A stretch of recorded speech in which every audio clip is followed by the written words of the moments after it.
Épale, Pablo. ¿Cómo estás, negro? Ve, ahí vamos, bro, y tú recuperándome. Pero, entonces le entramos al tópico de hoy.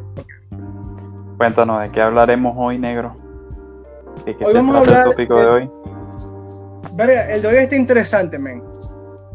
Ta. Hoy vamos a hablar sobre los capítulos 2, 3 y 4 de la Piense y hágase rico, de Napoleon Hill. Pero tenemos en mano una información que para mí hizo el libro más interesante. Más Totalmente. este punto. Le dio un spice. Definitivamente. Estaba en el... Eso fue cuando, leyendo el episodio 2, Napoleón cuenta una historia del hijo, right? Que el hijo Blair Hill, nació con una forma de sordismo. ¿Is that a word? Esa es una palabra, ¿verdad? Sí, tenía deficiencias auditivas. Sí, como que no tenía sé si orejas. sordismo existe. No sé. Pero en fin. Sordismo. Sordismo suena raro. No creo que Sí, exista. suena como una enfermedad. Tenía problemas auditivos muy fuertes, muy serios. Exacto. Entonces, Napoleón cuenta esta historia increíble de cómo el hijo era... No era su... O sea, el hijo no debió haber tenido una educación normal. Él tuvo que haber ido a una escuela especial para gente con sus problemas y una vida no normal, algo así pues. Y Napoleón cuenta la historia de cómo él le metió en la cabeza desde chamito que él podía escuchar y como que quedar este deseo en su mente de que él lo podía hacer, you know? Sí. Y me pareció muy increíble esa historia, man. Yo como que, o sea, tiene que haber un artículo de esto, ¿verdad? Entonces yo busco en Google, pongo Napoleon Hill, ¿verdad? Para que me salga el hijo ahí. Y me salen como en la primera página, man. Así, en la primera página sale su Wikipedia y después salen como 3 o 4 artículos hablando de que, así, con los títulos, algo así como Napoleon Hill es el fraude más grande de la Century. Self-help, de la autoayuda, de la industria de la autoayuda. De la industria de la autoayuda del siglo pasado. Yo como que, ¿what?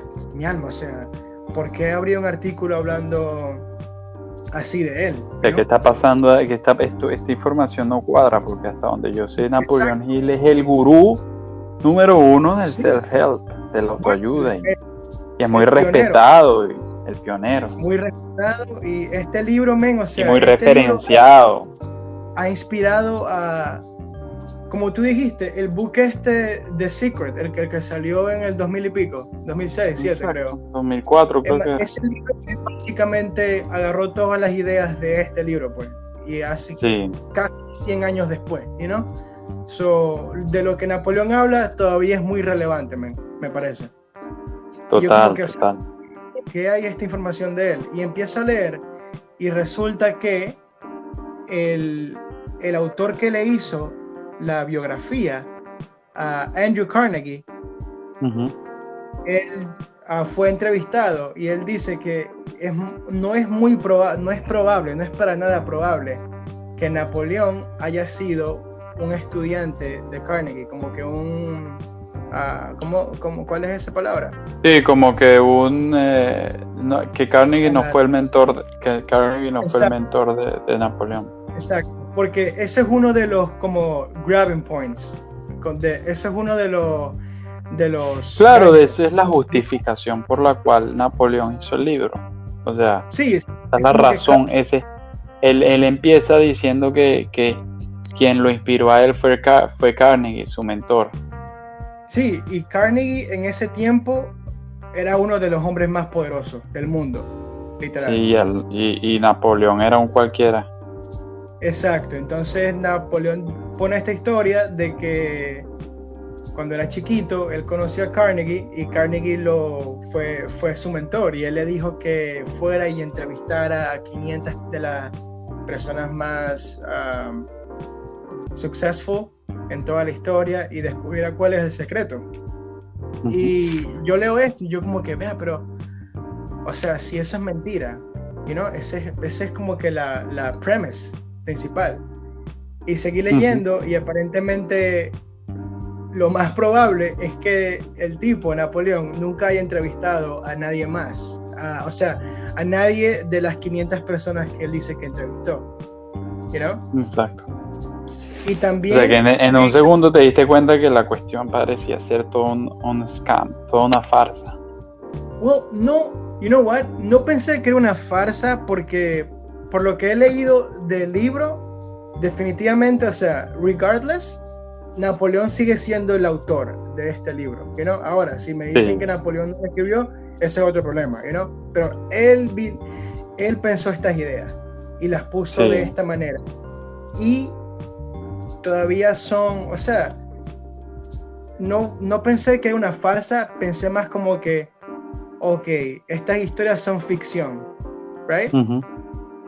Y estas historias él las inventó como para mostrar sus ideas de una forma más gustosa, ¿sí me entiendes? Más como más, sí, exacto. Como para atraer más al público, más persuasiva. Vestirlas de tal manera que, o sea, es un marketing cualquiera, pues. Exacto, marketing. Es como que es mucho más interesante que alguien te diga, hey, mira, o sea, entrevisté a 500 de las personas más increíbles en este mundo y llegué a este secreto, right? Que alguien te diga, mira, este es el secreto, una lista, chao. You know what I mean? Como que el elemento de storytelling y cómo el autor y el que lee llega a esta conclusión es importante, Así fue como lo tomé, pues. Dije, o sea, las historias, hay un factor como que, o sea, lo más probable es que el hijo no haya pasado por estas cosas, porque no vi ninguna foto del hijo online, Pero él lo puso de esta manera para mostrar el ejemplo de, por ejemplo, lo que es tener un deseo fuerte para conseguir una meta o algo así, como que una fábula y la moraleja, Ahora, ¿hasta qué punto se justifica esa digamos, esa ambición de mostrar su idea persuasivamente y que mienta en el intento para poder transmitir el mensaje? O sea, es que el fin justifica los medios. Esa es la pregunta. Porque bueno, yo pienso que se puede ver de dos perspectivas distintas. Desde una perspectiva, de la perspectiva objetiva y desde la perspectiva científica, tú no puedes alardear de un método de estudio que es de entrevista y hacerte y jactarte de ello cuando las entrevistas nunca las hiciste. Eso es ilegal, de hecho, en la ciencia. Eso no está plasmado en la ética del científico. No puede mentir de tal manera. Entonces, la validez de tal estudio a través de la perspectiva de la ciencia es nula. Porque la metodología es una mentira, porque no hizo ninguna entrevista. Entonces, ¿cómo vas a sacar conclusiones si no tienes, si tu fuente de datos principal no existe? No existe. Eso por ahí. Entonces, y sobre todo que el libro está justificado con la idea de que se entrevistaron a los 500 más poderosos. O sea, y después tú no los entrevistaste. Entonces, la justificación del libro se desmorona por una parte. Pero por otra parte, si nos vamos si nos vamos de la perspectiva subjetiva e histórica también, porque hoy la estamos analizando después de casi 100 años de escrito ese libro, podemos ver que, bueno, esas mentiritas blancas podrían ser justificadas porque ha ayudado a muchísimas otras personas a encontrar o por lo menos cultivar el deseo y el propósito de sus vidas. Y eso a su vez les da motivación, les significa, le da sentido a la vida y bueno, y eso se podría interpretar en ese sentido como un aporte bastante constructivo de Napoleón hacia con la sociedad. Entonces, ambas perspectivas están correctas. Cada quien que haga su juicio, yo y tú, o sea, los dos, acá yo creo que estamos de acuerdo con que el libro sigue teniendo valor y que por más que su metodología esté errada o sea falsa, nos deja un mensaje fuerte e importante. Imagínate ahora si la metodología hubiese estado correcta. Tal vez el resultado hubiese cambiado, tal vez no, pero hubiese sido una pieza más importante en el lado científico, por lo menos. Yo no sé si hubiese cambiado tanto el ending al final, porque... Fíjate que yo tampoco creo. Y esto, si esto pasara hoy, digamos que Napoleón hubiese escrito el libro hace 5 años, ¿verdad? Sí. Y obviamente, o sea, la cosa es que hace 100 años no habían suficientes formas para confirmar la veracidad de su historia. ¿Me entiendes? O sea, él tuvo que escribir de una forma que diera esta confianza de que sí, yo pasé por estas cosas, ¿no? Y esta información de la que hablamos ahorita y del fraude es nueva, o sea, pasó en la década pasada. Ya han pasado casi 100 años desde el libro y mucha gente, como por ejemplo a Bob Proctor, a Kiyosaki, ellos... Tony Robbins también, man, usaron este libro como cornerstone para muchos. Claro, la Biblia. Como su Biblia, sí, como un business model y algo que les ayudó a crecer. Como principio, pues, cosas que no se mueven, unos principios que están siempre ahí, que cuando sea que se sientan perdidos, van hacia Napoleón y se reorientan. Y leen estas leyes. Pero entonces creo que este es uno de esos casos que sí, o sea, es lamentable que el tipo haya sido un fraude, que sus historias hayan sido mentiras, y si alguien me dice que mira, o sea, esto no es verdad y no quiero leer el libro, yo entendería eso, ¿sí me entiendes? Claro. Pero creo que el impacto que él ha tenido en todos estos años y en todos estos autores, como que le ha dado... Justifica su metodología, que al comienzo era mentira, ¿no? No sé si justifica su metodología, pero justifica leerlo. O sea, puede ser que la metodología, lo que justifica su metodología no es nada, yo creo, porque, bueno, tal vez en el momento que él haya querido enviar el mensaje a la mayor cantidad de personas, pero hoy lo que tú querías tal vez decir es que justifica leer el libro hoy en día. O sea, tal vez la metodología haya sido un fraude, sí, pero dada toda el aporte que ha tenido a la humanidad este libro, eso lo justifica, es una buena razón por la cual lo debemos leer. Yeah. No. For sure. No, sí, man, porque, o sea, Napoleón él no entrevistó a estas 500 personas, pero él inspiró a más de 500 personas. Correcto, y ya eso es lo que importa. Sí, es lo que importa. Es uno de esos casos, o sea, el tipo, él hizo lo que tuvo que hacer y... Ahora, y así, pues. Claro, eso es como la cuestión. Entonces, ¿en qué se diferencia lo que él hace con una religión? No se diferencia en nada, fíjate. Y por eso es que yo respeto a las religiones. Por eso es que yo respeto las religiones por ese sentido, porque por más que metodológicamente y desde el punto objetivo no son justificadas y son un fraude, el mensaje tiene impacto en la vida de millones de personas. Impacto puede ser negativo también, pero puede ser muy positivo. Y yo creo que ahorita es un buen momento para decir para cerrar esta introducción de este episodio, porque lo que vamos a hablar en la siguiente fase toca mucho de un tema que es central en las religiones, por cierto, que es la fe. Sí. La Bueno, fe. en la Entonces, religión y en la espiritualidad. y en la espiritualidad, exacto. Vamos a decir que Napoleón Hill se parece a las religiones gracias a que ambos tocan el mundo espiritual, que es el mundo interno. Ambos se enfocan en eso. Entonces, claro, la religión tiene cuestiones que o sea, estamos hablando de religión en el sentido bien general. No nos estamos metiendo en qué religión hace que exacto. No estamos hablando sobre instituciones.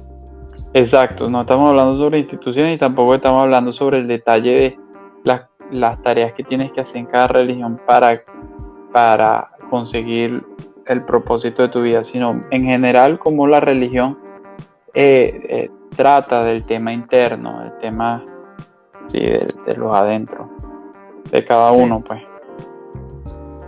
Creo que es un de buen la paz momento interna. Es un buen momento para lanzar el comercial, ¿verdad? Y empezar con la segunda parte. ¿Qué dices? Así es, mi negro. Entonces nos vemos en la siguiente parte.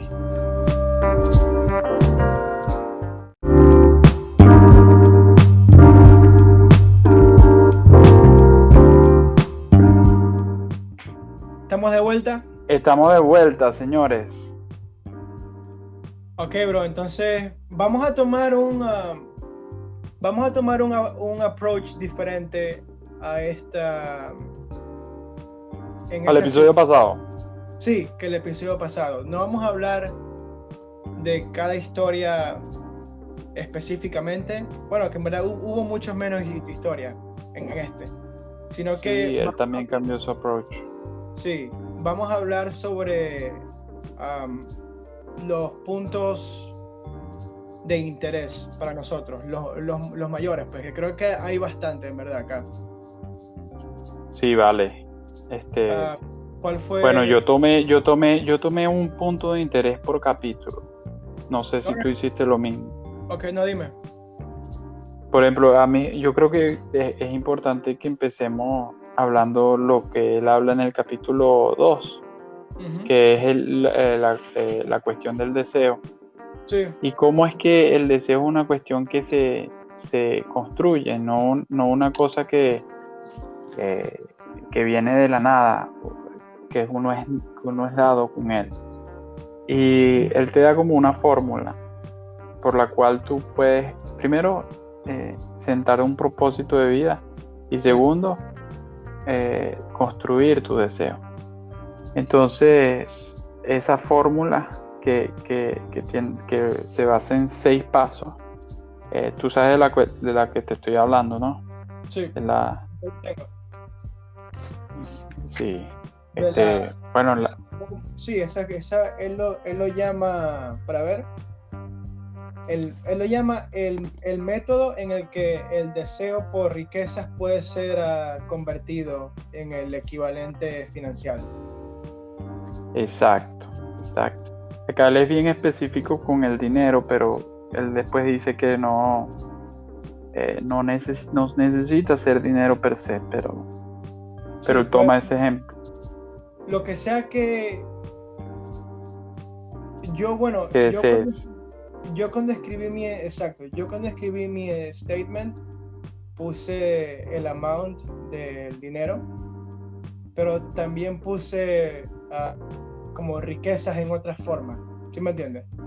También en relaciones y en salud mental. Creo que depende de cuál sea tu meta, pues. Exacto. Y lo primero que hay que hacer es que primero tienes que determinar lo que es la cantidad exacta de dinero que quieres o de cualquier bien que desees. Sí. Y ahí tienes que ser bien específico, no puedes decir que si quiero mucho dinero. Tienes que decir quiero $100,000, 5 centavos. $100,000 el mes que viene. Y exacto. Después el segundo es determine qué es lo que vas a dar por esos $100,000. Bien. No es que quiero $100,000 y ya, que me caiga. No, tienes Sí. que tener bien claro qué es cómo vas a tú aportar. Porque eso es una de las leyes del dinero y la ley de la riqueza del individuo. Es que riqueza viene a ti, pero tú tienes que dar algo a cambio, ¿no? Claro. Entonces, esa es una cuestión que tienes que explicar con mucha certeza. ¿Qué es lo que vas a dar? ¿Cómo vas a aportar valor? ¿Qué es lo que vale $100,000 en tu vida? O sea, ¿qué es lo que... Y después tienes que establecer el plazo determinado, como tú dijiste, o sea, con un tiempo fijo, donde para el 10 de diciembre del año que viene yo voy a tener esos $100,000. Y después tienes que poner la mayor cantidad de detalles que puedas. O sea, lo voy a ver en el banco tal, van a llegar por distintas fuentes de ingreso, visualizar todos los detalles que puedas, lo más posible, para hacerlo como más concreto. Y después escribas como una oración, que es una misión. ¿Ya? Haces toda esa información, la encajas en una declaración fuerte y concisa, que la tienes que leer 2 veces al día en voz alta. Esto es la fórmula que él da para abrigar ese deseo y para darle fuerza, pues, y después que el deseo te dome a ti y te domine. Que supieras que al comienzo yo estaba escéptico de esto, porque la primera vez que yo escuché de algo similar fue lo de la historia de Jim Carrey, el actor. ¿Así como fue esa? Bueno, él dice que cuando él se vino para Los Ángeles y empezó a actuar y a hacer su stand-up, él dijo que como en 5 años, él se escribió un cheque a sí mismo, diciendo que en 5 años yo voy a tener tal amount de dinero en mi bank account, ¿mira? Y lo and behold, le salió. O sea, cuando llegó ese tiempo, él tenía lo que él estaba esperando y tenía hasta más todavía. Esa fue la primera vez, ¿no?, que estuve que me topé con algo así como esto. Y even porque tú escuchaste el capítulo primero, ¿verdad? Que yo leí. Y tú me dijiste claro, el segundo capítulo y que ya habías puesto tu statement con el dinero que querías, y yo estaba como que, no sé, o sea, no sé por qué funcionaría eso, sin yo haber leído el capítulo y los capítulos siguientes. Yo estaba escéptico desde el comienzo, pero ya de haberlo leído, creo que tiene sentido, man. Entendiste la esencia. ¿Y qué fue? Entonces eso es interesante, porque fíjate, cuando yo lo leí, yo sí sabía que eso tenía un poder, que es el poder de la plegaria. Yo creo que es el mismo poder de la plegaria, el mismo poder del rezo.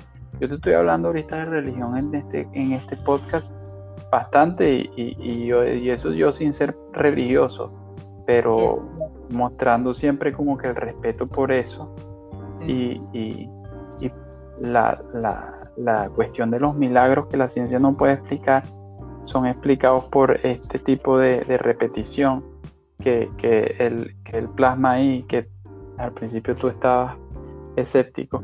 ¿Qué fue lo que leíste, que tuviste, que dijiste tipo, mira, sabes que tal vez esto no es puras patrañas, tal vez esto... Porque al comienzo, cuando estaba escribiendo esto, no podía, o sea, cualquier número que yo pensaba que quería tener para cierto tiempo, me parecía no imposible, pero como que mi subconsciente me decía, ok, sí, claro, tú vas a tener ese dinero, right? Y ahí fue primero cuando me di cuenta, como que, ok, o sea, primero que todo, estoy, es decir, escéptico o escéptico Escéptico. Escéptico. Sorry, guys. Ok. Yo como que mi escepticismo viene de que yo me estoy dudando mi habilidad para poder... Claro. You know? So, ese fue como que el primer tip, como que, ok, maybe no debería creerle a lo que me dice mi subconsciente ahorita, you know? A la razón. Y él dice después, creo que es en el siguiente capítulo, que tiene como que una oración que dice algo along the lines of no escuches a tu razón, porque tu razón sometimes te lleva a la contraria. ¿Sí me entiendes? Sí. Y claro, porque razones siempre hay para no hacerlo. Exacto. Las razones lógicas siempre vas a conseguir. Y después pensé, el poder de la sugestión y de tener este statement con tal amount of money es muy poderoso, man, porque así tú no creas que, o sea, al comienzo uno no cree que lo vas a tener en verdad, you know? O sea, ahorita yo puse lo que yo quería para el tiempo y siento que es posible. Ridículo. Pero se siente ridículo, esa es la palabra. Total. Pero no se siente que es un impostor. Ajá, algo así, man. Tal cual como el autor. Exacto. Uno se pone en los pies de Napoleón. Sí. Pero después me pongo a pensar, man, like, o sea, ¿qué tal si... Porque no es solamente escribir el statement, eso es lo fácil en verdad. Tienes que leer esto, tienes que leerlo todas las noches, tienes que leerlo todas las mañanas y tienes que aprender a sentirlo. Exacto, tienes que convencer de que esto es verdad. Eso es lo difícil. Pero yo pensé, ¿qué tal si tú empiezas a creer? ¿No? ¿Qué tal? Exacto. ¿Qué pasaría si tú... Buena pregunta. ¿Qué pasaría si llegas a un momento en el que dices, o sea... This is mine. You know? Esto es mío. Yo lo tengo. Yeah. Digamos que por cierta razón llega ese tiempo y hay una posibilidad de que el dinero no esté en tu banco. You know? Pero... Sí. Creo que tendremos mucho más dinero en ese tiempo de lo que hubiésemos tenido si no hubiésemos hecho este statement. Vamos a tener una estructura montada, vamos a tener un bus andando, pues. Yeah. No vamos a estar parados, por lo menos porque se creyó desde antes. Porque creo que este ejercicio, tengo la impresión de que no es tanto sobre tener el dinero que tú escribas. Es más about ejercitar tu habilidad de creer en ti mismo. Correcto. ¿No what I mean? Totalmente. Está mejor dicho imposible. Él explica, es importante que el mecanismo que él explica, es importante que lo digamos, porque yo creo que eso también abre muchas las puertas del conocimiento. Y es que el subconsciente opera por maneras que nosotros no podemos entender. Entonces, ¿qué es el subconsciente? Él dice que cuando nosotros estamos repitiendo esta frase, esta oración, esta declaración, vamos a llamarle declaración porque eso es lo que es. Nosotros estamos dando, es un decreto, exacto. Estamos dándole comida a nuestro subconsciente. En verdad, en todo momento nosotros le estamos dando comida a nuestro subconsciente. Eso es algo para tener en cuenta. Sí. Entonces, pero es como un bebé. Si tú le estás dando pura porquería, puro McDonald's, pues el bebé va a sentirse mal y va a terminar haciendo cosas horribles, pues. O él lo pone mejor.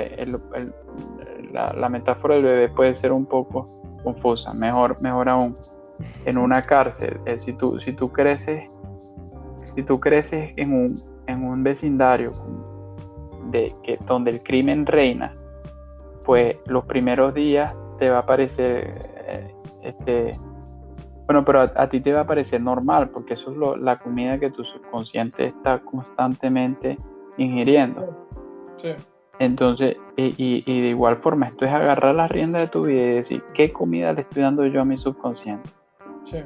Le voy a dar este decreto que yo hice con mi corazón, más que con mi razón, con mi corazón, con lo que yo siento, con lo que yo quiero.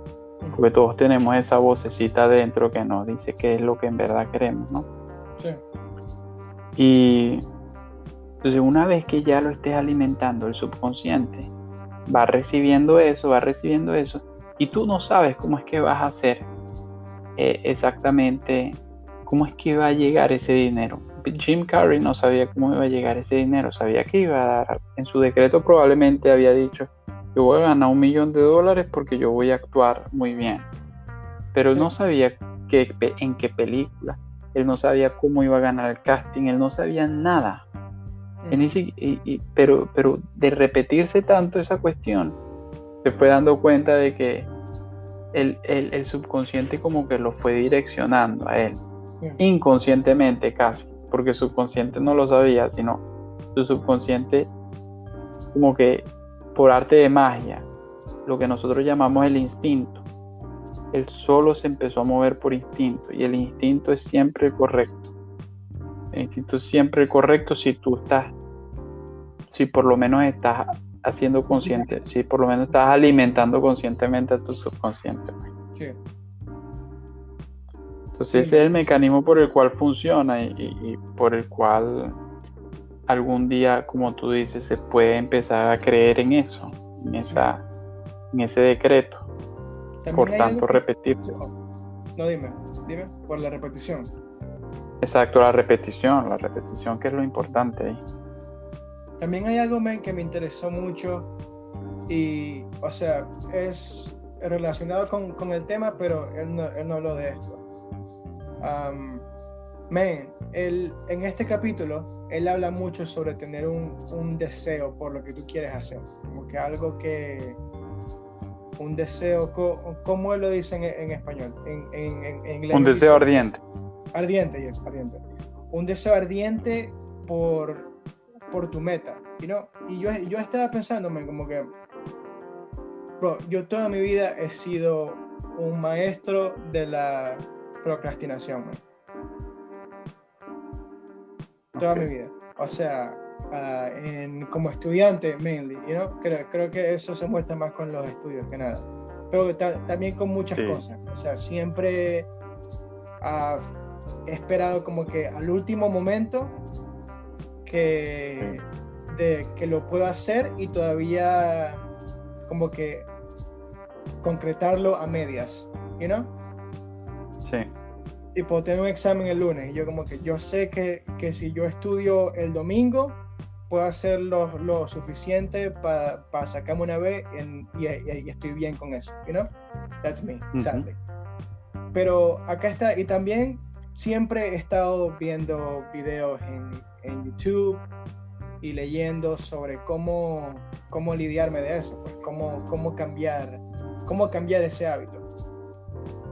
Porque es un mal hábito y eso es lo que te dice todo el mundo, pero también hay algo más atrás de eso. Y creo que Napoleón lo pone acá muy claro. Y cuando tienes creo que tener un deseo ardiente y definido, creo que esa es la cura para la procrastinación. Claro, muy buen punto. No es solamente muy buen punto, porque es que lo tienes muy claro, porque es que no te pierdes, porque es que uno no se pierde cuando uno tiene el punto de hacia dónde quieres ir, porque sabes hacia dónde quieres ir. Uno se pierde cuando uno no sabe para dónde quiere ir. Sí, y es como que el poder de tener algo fijo en tu mente, algo bien fijo, importantísimo. Y definido, porque digamos que que no tenemos ninguna meta, ¿verdad? Y nomás estamos going through the motions, así, sin dirección, pues. Sí. Y que pasa mucho. Entonces, ¿cómo afecta eso a todo lo demás? O sea, cuando tienes que ir a la universidad, ahora es como que, digamos, o sea, nomás tengo que ir a estas clases que son un fastidio y tengo que sacarme tal nota y en verdad no quiero. O tengo que ir para el trabajo y no quiero pasar ahí 8 horas porque qué fastidio. Y todo se convierte muy... Claro. Eso sí, como pesado. Pesado, pero cuando tienes algo en mente, un deseo en mente, empiezas a ver cómo todo lo que haces se relaciona con ello. ¿Me entiendes? Exacto. Puede ser, o sea, este trabajo es una ladilla, pero me va a ayudar a tal cosa para poder hacer lo que yo quiero hacer. Exacto. O sea, pero fíjate, eso es súper. Con eso en mente, puedes disfrutar todo lo que te pasa en la vida, porque a todos le puedes sacar un uso que te servirá para ese deseo tuyo principal. Sí. Por ejemplo, yo trabajo en la cocina, ¿no? De cocinero. Pero me gusta también hacer música y quiero aprender de hacer música. Pronto, coming soon. Sí, estoy sacando mi música, voy a empezar a soltar mi música y no estoy en absoluto listo con mi preparación, pero quiero echar para adelante y pues tengo el oído siempre abierto para aprender de nuevas cosas. Y yo me pongo a ver en la cocina cómo yo compagino la cocina con mi deseo ardiente. Sí, cómo lo que estoy haciendo pues me va a ayudar en la música. Me va a ayudar, porque si no me ayuda, entonces es un desastre, voy a estar amargado.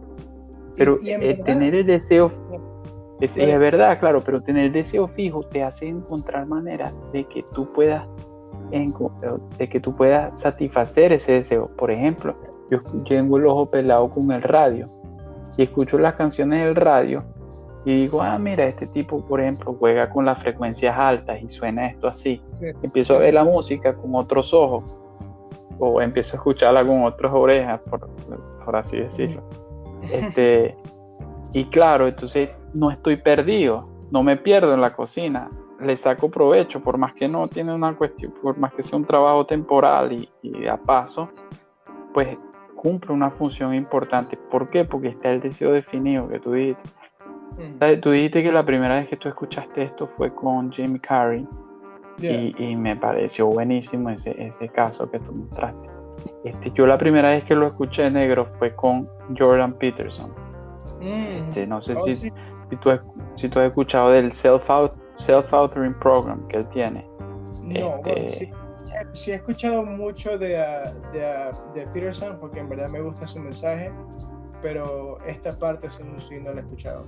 No soy bueno, él creó un curso, él es un psicólogo canadiense, por quienes no lo conocen, y él creó un curso de autoayuda porque él veía que los hombres universitarios estaban fallando en sus cursos de una manera exponencial, mucho más que las mujeres, por cierto. Entonces él fue a ver qué era lo que pasaba con estos hombres que estaban fallando, y lo hizo el estudio, por cierto, en Rotterdam, en la Universidad de Rotterdam, de acá Holanda. Este programa tenía como meta fijar metas y deseos en los individuos, en los estudiantes, ¿no? Entonces es como un Think and Grow Rich, más o menos es un programa así que entrena al estudiante a fijar sus deseos, ¿no? Con distintas actividades que ya las voy a nombrar rapidito, pero el resultado de este programa fue que casi que el 90% de quienes hicieron el Self-Authoring Program empezaron a terminar sus cursos de universidad, empezaron a ser más entusiastas, o sea, como que no estaban tan perdidos y se veían en resultados prácticos, en resultados concretos. ¿Por qué? Por lo mismo que dijiste tú, que te está pasando que te está pasando al desear algo con algo concreto en relación a tu procrastinación. Las actividades que él hacía, que también puede ser de interés para este podcast, es que no solo él escribía las cosas, no solo él mandaba a los estudiantes a escribir lo que ellos más querían, sino también los mandaba a escribir con el mismo nivel de detalle, con la misma especificación, todo lo que sería lo peor de su vida. Entonces ponte, tú fumas, ¿verdad? Y tú no fumas negro, pero imagínate que tú fumas. Tú sabes adentro de ti que eso está mal, pero sin embargo lo sigues haciendo y dices, yo voy a parar algún día, ¿no? Pero entonces él te dice, cada quien sabe qué es lo que está mal en uno mismo, cada quien sabe dónde es que tiene que mejorar. La cosa es que uno no lo tenemos consciente y otros no lo tenemos tan consciente. Pero agarra esas cosas que tú sabes que están bien mal en ti y extrapólalas, ponlas hasta un extremo gigante. Imagínate en 5 años cómo serías tú. Si tú fumases, no 5 cigarros que te estás fumando hoy en día, 20. Ahora imagínate la flojera que tú tienes hoy en día que no te deja levantarte de la cama, que te hace ser un procrastinador. Extrapólala. Imagínate que fueses 10 veces más flojo. Y ahora imagínate cómo estarías en 5 años. Entonces tú terminas imaginándote y escribiendo al detalle una imagen tétrica tuya, en donde tú estás con 30 años de pobre en la calle, de homeless, fumando cigarros, adicto y pues con una vida hecha un desastre, relaciones todas una porquería, familia ni hablar. Entonces esa imagen, ¿qué hace eso en tu subconsciente? Eso te aterra. Dije, es muy poderosa esa imagen.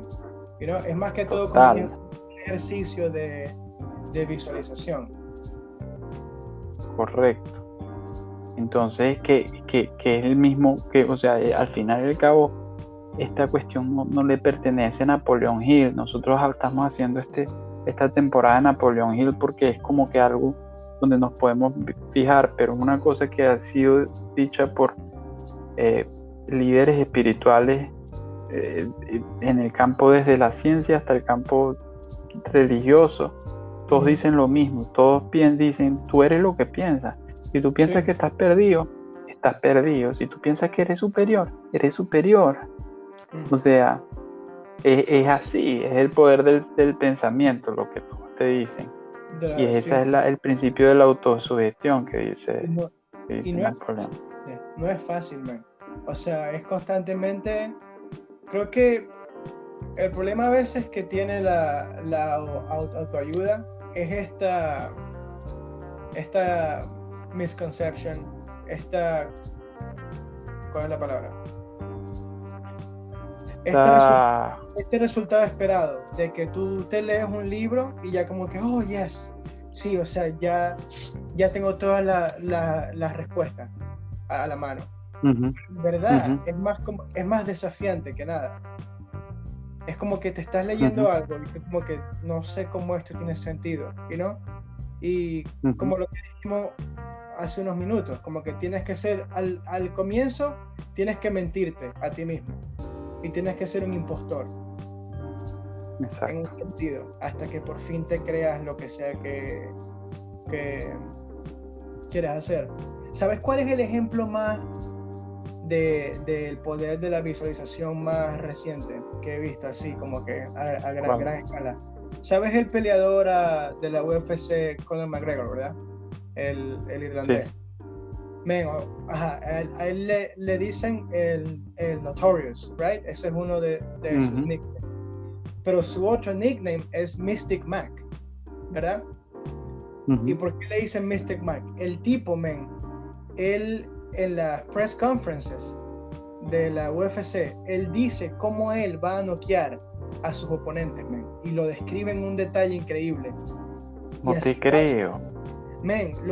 O sea, el mejor ejemplo de eso fue en la pelea contra Aldo.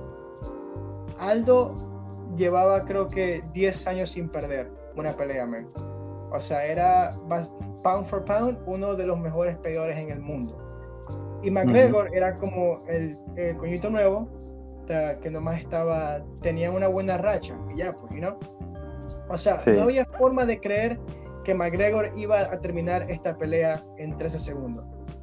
Y él dice en una press conference, y tú lo puedes buscarme en YouTube, él dice, Aldo y yo nos vamos a chocar en el primer encuentro.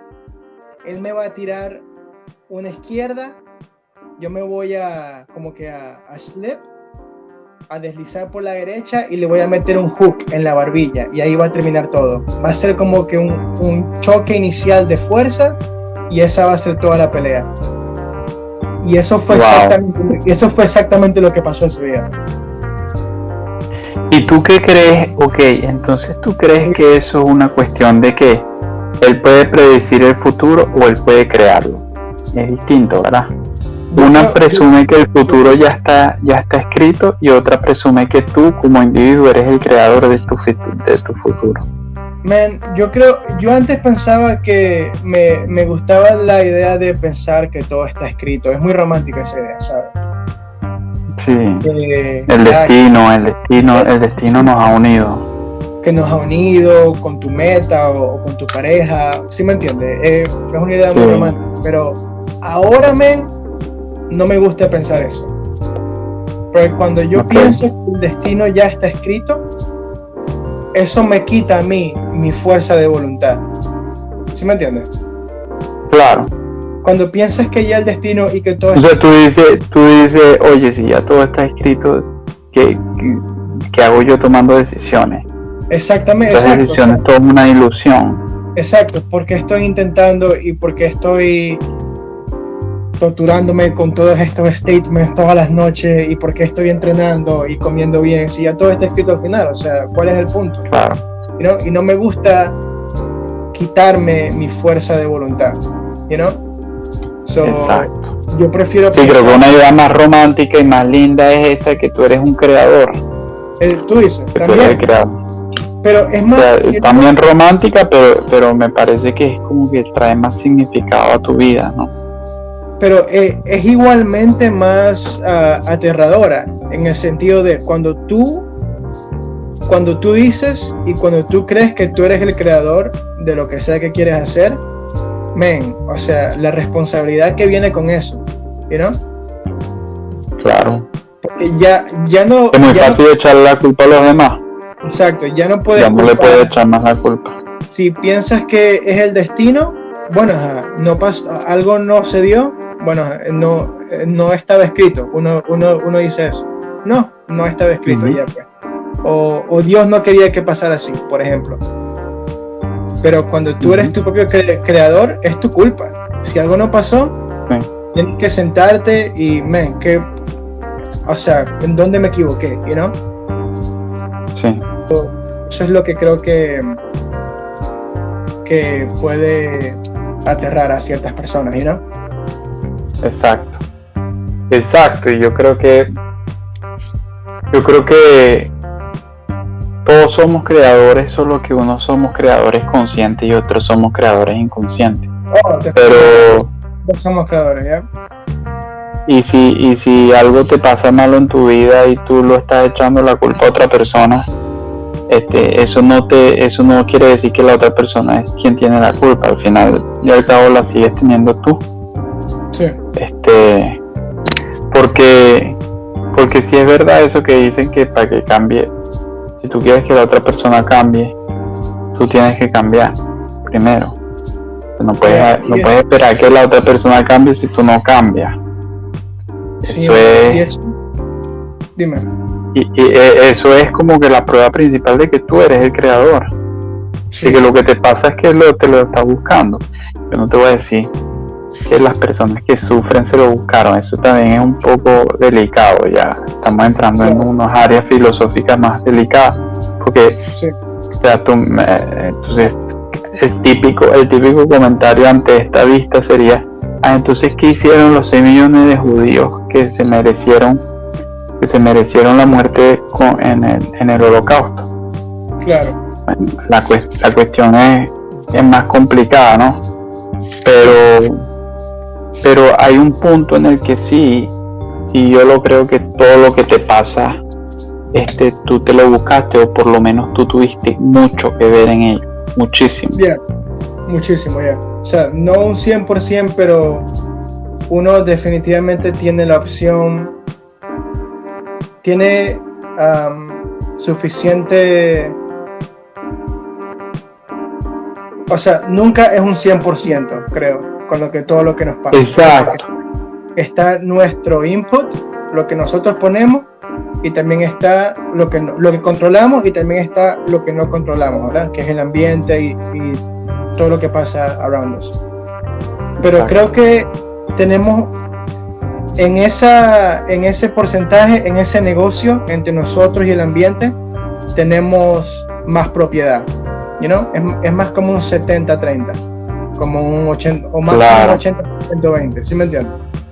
Sí, yo creo que es difícil de decir las proporciones, pero algo que sí podemos decir es que todo lo que nosotros no podemos controlar lo que pasa fuera de nosotros, pero sí podemos controlar lo que pasa adentro. Entonces, puede ser que me estén torturando, pero si yo soy fuerte mentalmente, pues bueno, esa tortura no tiene que ser un sufrimiento así negativo. Puede ser vista como que desde una manera más positiva. Puede ser que tú lo veas como que un entrenamiento a hacerte buena persona y no tomes esa pesadez que tiene la perspectiva, porque al final es todo sobre perspectiva, sobre lo que te está pasando. Tómalo bien o tómalo mal. Y bueno, lo que te recomiendan ahí en el libro es que lo tomes bien. Creo que otra cosa que se amarra bien con esto es creo que en el capítulo 3, en el de fe, cuando él habla de la importancia que es servir y ayudar a otros. No, disculpa, que la gente va a creer en ti porque tú crees en ellos primero. Ah, sí. Eso es bellísimo. Eso está en la declaración de confianza, ¿no? La declaración de la confianza, que es una belleza esa declaración, ¿vale? En el capítulo 3. Yo la tengo anotada y yo la digo todos los días. Trato de decirla más de una vez al día, pero es una cosa hermosa. Es una cuestión verdaderamente para sentirte que sí vale. Es una cuestión, o sea, yo acá tengo escrito más o menos cómo va, por más o menos dar una idea de lo que del tono de tal declaración, porque es una belleza verdaderamente. Dice, sé que tengo la capacidad de alcanzar el objeto del propósito definido de mi vida. Ok, entre paréntesis, ya se supone que debiste haber escrito el propósito de tu vida en el capítulo pasado, ¿no? Lo que estuvimos hablando del deseo, el detalle, punto dinero. Sé que tengo capacidad de alcanzar el objeto del propósito definido en mi vida, por lo tanto exijo de mí mismo acción perseverante y continua hasta conseguirlo. Y aquí y ahora prometo ejecutar tal acción. Ya ese es el primer párrafo, pero fíjate, y aquí y ahora prometo ejecutar tal acción. Es una cosa poderosa. Ya te estás comprometiendo contigo mismo. Y si tú dices tu meta a otras personas, tú dices, y aquí y ahora prometo ejecutar tal acción, se hace más poderosa todavía. O sea, tú y yo, Negro, tú y yo prometimos en público de que íbamos a hacer una temporada entera de este libro. Sí. Eso como que nos encerró en una prisión, pero al mismo tiempo esa prisión nos va a hacer crecer. De verdad. Es que es un commitment, es un compromiso muy fuerte. Y después pasa, me doy cuenta de que los pensamientos dominantes de mi mente se reproducirán con el paso del tiempo en actos externos y físicos para transformarse en una realidad física. Por lo tanto, concentraré mis pensamientos durante 30 minutos cada día en la tarea de pensar en la persona en que me propongo convertirme, dando de este modo una imagen mental clara. Y después sigue, sé que mediante el principio de la autosugestión, o sea, la repetición, cualquier deseo que abrigue con perseverancia buscará expresarse a través de ciertos medios prácticos para obtener el objeto que haya tras él. Por lo tanto, dedicaré 10 minutos cada día a exigirme el desarrollo de la confianza en mí mismo. O sea, esta es la fórmula, básicamente, y te la está poniendo de forma como una lista que tú puedes seguir, tal cual. Exacto. Como un Padre Nuestro que te da una iglesia, pues ponte y reza el Padre Nuestro todos los días. Tal cual. Para sentirte protegido. O sea, mira, las personas religiosas, yo te lo digo con toda seguridad del mundo, las personas religiosas, negro, rezan un Padre Nuestro y se sienten protegidos. O sea, no, ni siquiera tienes que ser religioso. Yo te aseguro que yo rezo un Padre Nuestro y yo me siento más protegido. Porque es que la palabra tiene un poder. Yo no creo que sería así para mí, pero I feel you. Te entiendo.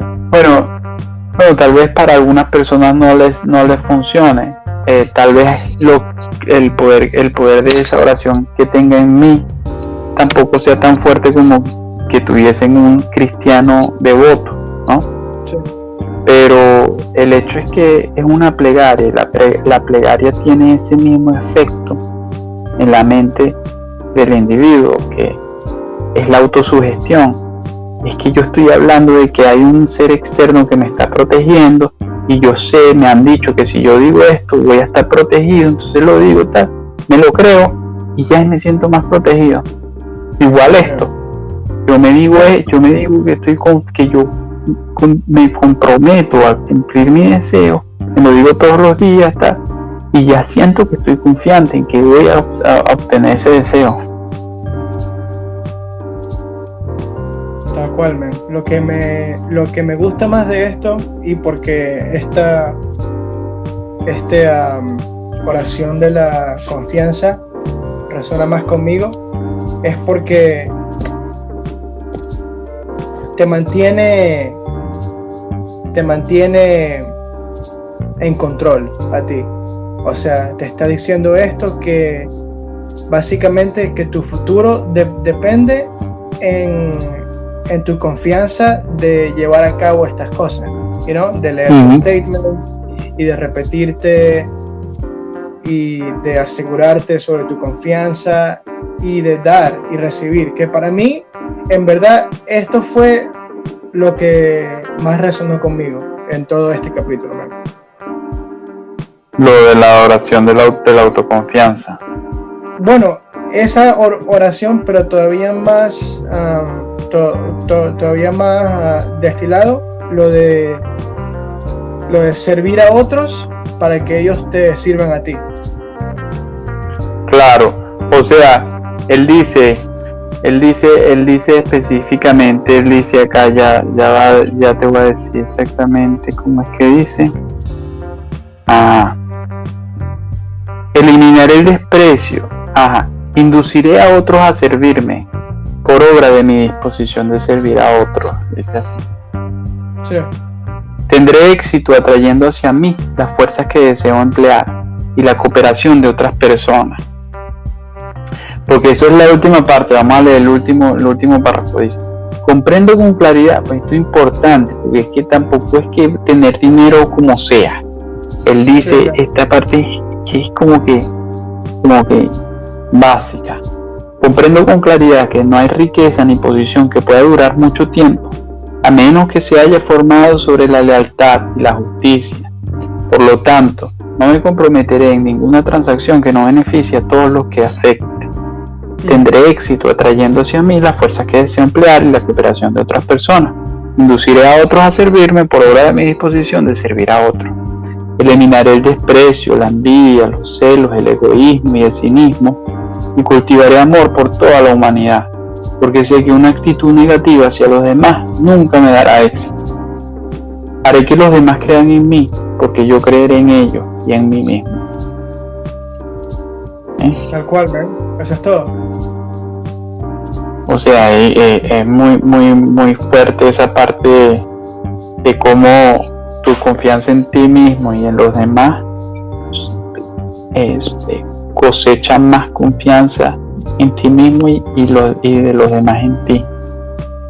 Y también es como una bola de nieve, es un hueco. O sea, si tú empiezas a pensar mal, te vas por un hueco en donde la otra persona va a empezar a pensar mal, y después esa pensadera mal te pone te pone peor a ti, te va por un hueco. Igual con la confianza, si tú te pones a pensar positivo, contagias al otro y el otro te contagia y así.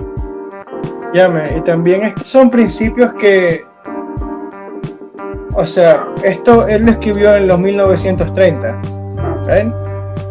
Sí. Y el año pasado me estaba leyendo un libro de Pema Chodron, que es una monja budista, y este es básicamente el tema sobre todo el libro, que ella dice que muchas de la raíz de nuestras frustraciones y de la depresión y sentirse que nos hace falta algo es porque nosotros siempre esperamos a tener algo a cambio para actuar, you know? Exacto, qué interesante. Esta persona no me trató muy bien, yo no la voy a tratar bien a ella, you know? Claro. Tuve un día horrible en el trabajo y estoy estresado, entonces voy a llegar a la casa y voy a tratar igualmente a mi pareja o a mis roommates, Claro, o eso, el pedir perdón es como que un ejemplo claro de eso. Yo no pido perdón primero porque no me han pedido perdón a mí. Solo cuando la otra persona me pide perdón es que yo voy a decir perdón. Exacto, sí. Pero tú nunca tienes como que el incentivo de ser primero. Y eso es lo que tenemos que cultivar, ese incentivo de ser primero en pedir perdón. Ese incentivo de ser primero, y creo que más importante, de dar sin esperar recibir algo a cambio, ¿no? La iniciativa. Si tú estás siendo amable solamente porque esperas que la otra persona sea igual de amable contigo o para que te dé algo a cambio, no creo que eso es un sentimiento genuino, ¿no? Es instrumental. Eso contribuye más a tu sentirte ¿qué tal? Que porque todas estas cosas me pasan a mí si yo soy tan bueno, algo así, pues. Exacto, porque siempre estás esperando otra cosa que llegue hacia ti. Exacto. Es más vital, tener el pensamiento. Es mejor vivir así. Sí, es mejor como que tener ese pensamiento enfocado en el valor intrínseco de las cosas, en que yo te ayudo porque eso es bueno y punto, no porque tú me vas a ayudar, no de interés, no de interesero, eso es interesero, ¿sabes? Exacto. Y como que yo te ayudo o porque esa es mi parte, o sea, esa es la parte que yo puedo controlar. Tú ayudándome a mí, eso yo no lo puedo, eso depende de ti, ¿no? Pero yo tengo que ser de esta manera y, o sea, pedí perdón o dije lo que tenía que decir o admití que estaba equivocado o tú me insultaste, yo no te insulté de regreso, yo hice mi parte and I'm okay with that y estoy bien con eso, you know? Y cuando tú no esperas una respuesta similar de la otra persona, creo que ahí es cuando tienes más control, you know? Totalmente, negro. Yo creo que hay algo más que quería discutir rapidito.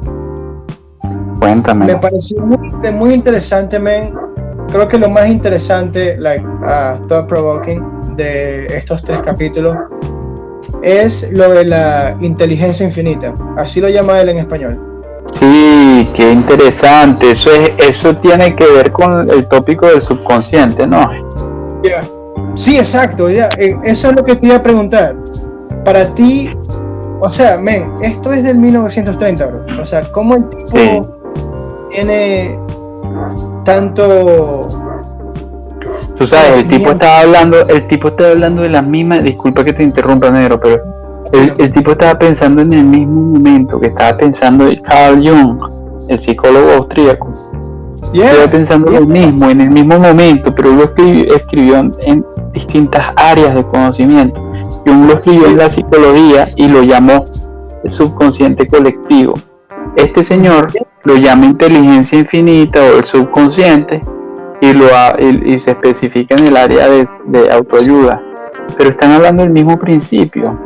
Esa inteligencia infinita, esa cosa ese mecanismo que no entendemos, el subconsciente, cómo es que él opera para atraer el deseo o aquella cosa que si tú alimentas papa al subconsciente, ¿cómo es que él opera para atraer esa papa a tu vida?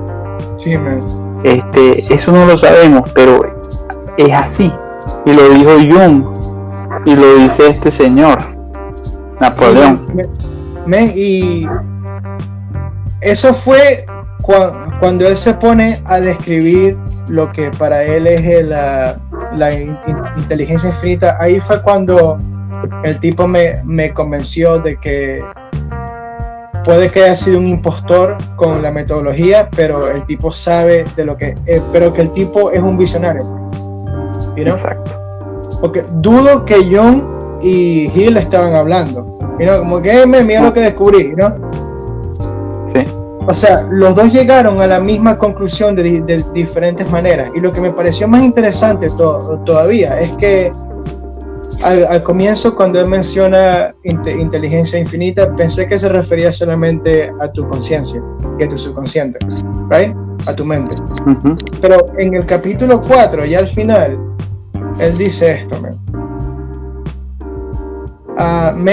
el hombre puede que se convierta en el maestro de sí mismo y de su ambiente, porque él tiene el poder para influenciar su propio subconsciente y esta parte, ganar la cooperación de la inteligencia infinita. Eso, clave, ¿no? Ganar la cooperación. Eso significa que, o sea, inteligencia infinita no es solamente tu conciencia. Es la conciencia, es como que de Ether, es la conciencia de todos nosotros. Dios, llámalo, el universo, tiene diferentes nombres, dependiendo de la doctrina. Exacto, puedes decir que es el universo que te cumple tus deseos, puedes decir que es Dios, puedes decir que es subconsciente colectivo, subconsciente, inteligencia infinita, el instinto, todo eso, la naturaleza, todo eso. Exacto, y creo que me gusta mucho esa perspectiva, que es algo que es una fuerza outside of you, afuera de ti, con la que tú tienes que cooperar. Exacto. Porque así tú tienes que cooperar a través de la repetición. De la repetición y de la autosugestión. De la acción de dar sin tener que esperar en nada a cambio. Y así es como tú cooperas con esta inteligencia infinita. Y también me gusta que cuando él dice que es algo que se puede, con lo que podemos cooperar, es algo que todos tenemos acceso a. ¿Me entiendes? Sí. No es algo que tú porque eres Juan Pablo o solamente porque él es Napoleón Hill, nomás él tiene acceso a esta fuerza secreta, ¿no? Exacto. Todos podemos seguir los mismos pasos para cooperar con esta fuerza. Y sí, eso fue lo que me... Que es la misma fuerza, el subconsciente, como él dice, el subconsciente no tiene ese juicio de si algo es bueno o algo es malo. El subconsciente se come todo lo que tú le des. Si le das crimen, él se lo come y te va a traer a tu vida crimen a través de la inteligencia infinita o a través de ese mecanismo que no entendemos. Si le das educación, pues te va a traer oportunidades a través de ese mecanismo que no entendemos. Pero es así, esa es la manera de cooperar con él, usarlo a tu favor en vez de a tu contra. Sí, en verdad. Qué buena esa frase de cooperar, ¿verdad? Podemos cooperar con la... Cooperar, eso fue lo que, o sea, lo leí y dije, o sea, este tipo, regardless de lo que dijo al comienzo y de las historias, el tipo sabe, es un visionario y sabe de lo que está hablando, o sea.